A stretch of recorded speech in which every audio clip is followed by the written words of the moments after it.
நான் மட்டும் ஏன் எல்லா போட்டோலயும் முறைச்சிட்டே இருக்கேன்? ஏன்னா கல்யாணம் நடக்கிற வரைக்கும் நான் தான் மாப்பிள்ளைன்னு உனக்கு தெரியாது.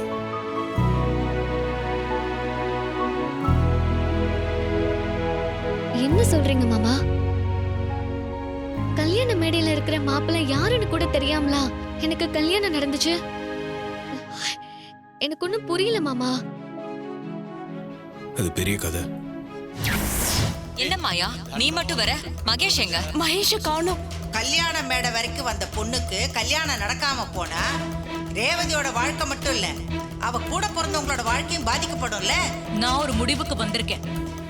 நம்ம டிரைவர் ராஜாவை ரேவதிக்கு மாப்பிள்ளையாக்குறதா முடிவு பண்ணிட்டேன்.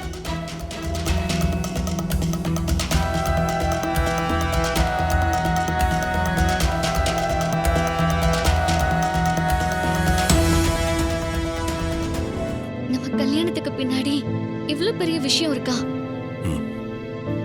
இதெல்லாம் கடந்து வந்துதான் இப்ப நம்ம இங்க ஒண்ணா உட்கார்ந்துட்டு இருக்கோம். ஆமா மாமா, இவ்ளோ விஷயம் நடந்திருக்கு.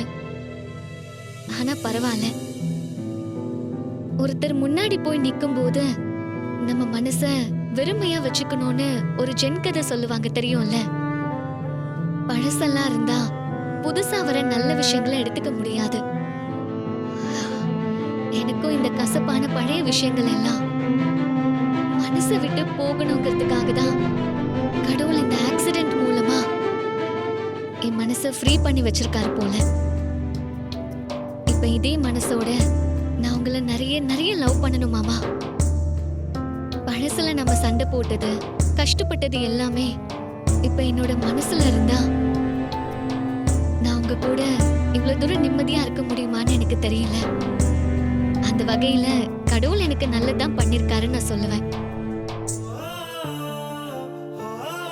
மாமா, எனக்கு உங்க மடியில படுக்கணும் போல தோணுது. படுத்துக்கவா?